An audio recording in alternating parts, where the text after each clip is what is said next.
Hi, welcome to this Tuesday with Michelle. I am your girl Michelle, bringing you the hottest content this Tuesday. What's going on, everyone? What's good? What's popping? What's new? I hope you guys are doing well. I am doing just fine, darling. Thank you for asking. For those of you who asked me, if you didn't ask me, check your heart. Okay. Anyway, we are back at it again. So today's episode is going to be the second episode in the Boundaries series. So for people who missed the first episode in the series, make sure to go check out the Boundaries episode that came out last Tuesday, which was pretty much an intro that talked about the importance of boundaries, etc., and just you need to hear that so that it sets the stage for the episodes that are coming up. Today's episode is going to be focused on two boundaries. We're going to talk about physical boundaries, and then we're going to talk about sexual boundaries, both in the context of relationships. So we'll start off with physical boundaries, and I have a little definition here that I found. Physical boundaries are boundaries concerning your body, your personal space, and your physical needs or wants. One more time for the people at the back. Physical boundaries are boundaries concerning your body, your personal space, and your physical needs or wants. So you can kind of see that this definition has three pieces to it. There's the body part, then there's the personal space part, and then there's the physical needs or wants part. So let me start with the physical needs or wants part. Let's say, for example, you are feeling very tired, right? Let's say maybe you've gone on a hike or you've gone on a walk with your partner and you're very tired and you're at a point where you feel like you cannot continue to go any further, right? If you tell your partner that, hey, can we take a break? Can we just like sit for a little bit so I can catch my breath before we continue walking? Physical boundaries are there to kind of ensure that that happens, right? So if your partner forces you to go past that point where you're like, I literally cannot continue to go anymore, that would be considered a violation of a physical boundary. Now, I know that there's some couples out there who work out together. And I do understand that obviously, like when it comes to working out, sometimes it's like a bit of a mental thing where you're like, okay, you mentally feel like you can't continue anymore. And so even personal trainers, or if it's your partner who's doing it with you, they're there to kind of help you push yourself past a certain point, right? That's not referring to that. This is referring to like maybe you've literally reached a point where you feel like you're literally just going to die if you continue moving. And now you've told somebody, I'm tired. Can I just take a break? And you mean what you said. You need to take a break, right? And then they force you past that point. That would be considered a violation. Another thing that could be a physical need or want would be if you're feeling very thirsty or you're feeling hungry and your partner tells you that, well, that's your own business. Like the next meal you're going to have is going to be in 10 hours. That again is a violation of a physical boundary because at that point your need is to actually eat, right? So you need to eat or you need to drink something, and someone is pretty much saying like you can't have that thing that you need. Now, again, I understand that there are things like diets and that kind of stuff. So this is not referring to that, in my opinion. So let's say you are on a I'm not going to eat donuts diet, right?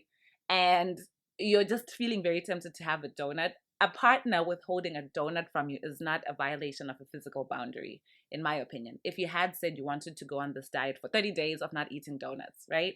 But if it's one of those things where like you're supposed to just drink water or you're supposed to like drink juice or you're supposed to like eat something that is a healthy option that you're supposed to eat anyway, and then they withhold food or water from you, that would be a violation of a physical boundary. So I hope that kind of sheds light on that physical needs part of the definition. And then now we go into the personal space kind of part of it. So one example is you might be somebody who says, hey, so for example, introverts, right? And that's not to say extroverts don't go through this, but like, let me say introverts. I have a lot of friends who are introverted. I am an extrovert for people who don't know me personally. Anyway, I have friends who are like introverts, and they have told me that there are times when they literally just need to be by themselves so that they can recharge if they've come from like an event or if they've just hung out with too many people, right? So a violation of a boundary in a relationship is if, for example, let's say you've been with your partner and your partner says, hey, I just need to be in the next room just by myself. I just need 30 minutes to just be alone, right? A violation of that boundary would be if the person's partner comes into the personal space that they've been told to kind of stay away from, right? So that's what that physical boundary is when you've said to someone, hey, I just want to have personal space. and then they come and they infringe on that, that would be a violation. Another part of it in the definition of the physical boundaries was the body part of it. Okay. Now, this one is kind of tricky, and you guys will see why I'm saying this. So, and it has, also to do with like just love languages is one part of it. Another part of it is just like intimacy with the partner. So, this one is when it comes to like body, you can have somebody who doesn't like hugs, right? So let's say your partner does not like hugs, your partner does not like to cuddle. That can be a very hard pill to swallow, right? But that's a boundary that they're setting, that like, hey, I don't want to be cuddled all the time, or I don't want to be hugged, or I don't want to be touched all the time. And the reason I was saying it's a bit touchy is because obviously in relationships, people want to feel as close as possible as they can, right, to their partner. And so it can be very hurtful for the other partner who's being told like, hey, don't touch me, or hey, don't hug me, or hey, I don't want to cuddle with you. But at the end of the day, right, this is a boundary that this person has. So from this article that I was reading, they were talking about how, you as the person who has that physical boundary of saying sometimes you just need to be left alone, you need to be able to articulate it in a way that doesn't hurt your partner. So like explaining it in a way that like they don't feel like you're being distant, right? So that way your physical boundaries are not being infringed upon. And then I guess at the same time, your partner is not going to feel hurt by the fact that this is how you feel. I think also something that I will say about boundaries in general, which I mentioned in the first episode, is that's why it's so important to communicate those things to your partner. Because let's say, for example, the relationship starts, and when the relationship started, you guys used to touch all the time, cuddle all the time, hug all the time, right? And then, sometime into the relationship, it's kind of like you don't want to do any of that stuff anymore. Then your partner could perceive it as, oh, he or she is being distant from me. But then if you have effectively communicated to your partner that, hey, this is actually like a physical boundary of mine, then it makes it easy for all parties to just know that, oh, okay, this is how this person is when it comes to their body, or when it comes to their personal space, and then also their physical needs and wants. Okay, on to the next part, which is sexual boundaries. Yes, honey. Let's talk about sex.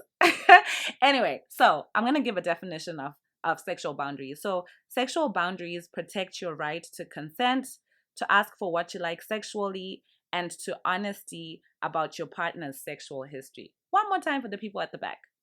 Sexual boundaries protect your right to consent, to ask for what you like sexually, and to honesty about your partner's sexual history. So there is so much to this, okay? And there are so many things that are violations of sexual boundaries. Now, consent. Consent means somebody says yes. If somebody does not say yes, there was no consent, okay? So a sexual boundary is you are supposed to have that right to say yes or to say no. And if you don't say yes to somebody and they do some sort of sexual act with you, that is a violation of a sexual boundary. Other things that can also come into play, for example, are number one, does the person who you're with want to have sex? If the person does not want to have sex and they say they don't want to have sex, then that means if you try to do something or to keep pushing them to have sex, that is a violation of a sexual boundary that person had. Another thing could be, even if you are in a sexually active relationship and the two of you have different sex drives, right? If somebody does not want to have sex at that time, or they don't want to have sex as frequently as you want to have sex, right? You kind of like pushing them or forcing them to do it would be considered a violation of sexual boundaries on their end. Sexual boundaries also have to do with where touches begin and where touches end. So people are going to be different. People will like different things. For one person, a certain touch would be okay, but for another person, a certain touch would not be okay. And so if your partner says, hey, like sexually, this is what I'm comfortable doing, okay, and this is like my boundary, or this is like my limit, this is something I would not do, then you have to respect that and be like, okay, like this is where the touching starts and this is where it ends. And this is how this person likes to be touched, and this is how this person does not like to be touched, right? And if you do anything that is the opposite of whatever the person had said, that again would be considered a sexual violation. Another thing as well is unprotected sex. So if your partner says that they don't want to have unprotected sex and you push it upon them or you force it upon them to have unprotected sex, again, that's a violation of a sexual boundary that your partner had. Another thing that was mentioned in the definition was the right to honesty of your partner's sexual history. How I interpret this, right, is, let's say, for example, you are, in your relationship with your partner, um, or hey, maybe you just met somebody, right? Whatever that looks like. And you ask this person, like, hey, health wise, right? Is there something that you have, whether it's like an STI or whatever, that I should know about? And if the person knows that they have something and they don't tell you, that's a violation of a sexual boundary, because essentially, like, they're putting you in danger and you had asked them and they didn't tell you. I also think that it's not even about asking someone. Let's say, for example, you have a sexual partner, right? And whatever your arrangement looks like, maybe it's an open relationship, or maybe it was not an open relationship, it was just the two of you, but like maybe your partner stepped outside a little bit, dabbled in a little bit of this, dabbled in a little bit of that, and then they got an STI. I also just still think that it is a violation of a sexual boundary if your partner has something and they don't tell you and they put you in that situation, right? So essentially, like, they know what's up and then they give you something that they knew that they had. So I think whether or not you ask somebody, that is still something that would be a violation of a sexual boundary, because hey, like, if you have something, just tell me so that I know before I engage in it. And I think something else that I saw was protecting the privacy of the other person. That's a good, healthy boundary to have. Now, what that means is things like sex or sexual activities, right? Those are very, man, I feel like that's as close as you can get to somebody, right? In other words, as the person who's sexually engaging in somebody, you've seen that person in a light that nobody else has seen them. And by nobody else, I mean like nobody else who's uh, not sexually active with them, right? So then when you then go and you talk about their business, you talk about their body, or you talk about like certain things that they did, and you're very explicit or very open about, the person's body or like how they reacted or whatever, that is a violation of a sexual boundary, right? Like, there are things that should just be kept between the two people who are engaging in whatever they're engaging in. So as the person who is engaging in sexual activity with your partner, you also have it upon yourself to make sure that you protect that person's privacy. What you talk about in terms of like your own body, that's your business. But then when it comes to like the other person, that is something you definitely need to be careful of. And then some other sexual boundary violations are punishing someone or getting angry if someone doesn't want to have sex as well. That's something. Lying about contraceptive use. Hey, like, and I'm going to talk more on like the ladies side, right? Because for ladies, let's say like, you're taking the pill or you're doing whatever you're doing, and you tell your partner that that's what you're doing, but you actually lie about that, right? And this partner now makes a certain decision. Maybe the decision is to have unprotected sex, but you hadn't told them.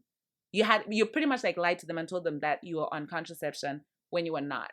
Now, what you've done is you've now created an environment where now maybe you're having unprotected sex with this person, and unknowingly, hey, this person and you now become parents. But you had that information, like knowing that, okay, this could happen. Whereas this person was under the knowledge, according to you, that, hey, you were on contraception, and they didn't see like a pregnancy then coming from that. And just the last one would be criticizing a person's sexual preference. That is also considered a sexual boundary violation. So, hey, I really hope that this helps somebody out there. I hope that this clears up a whole lot of things.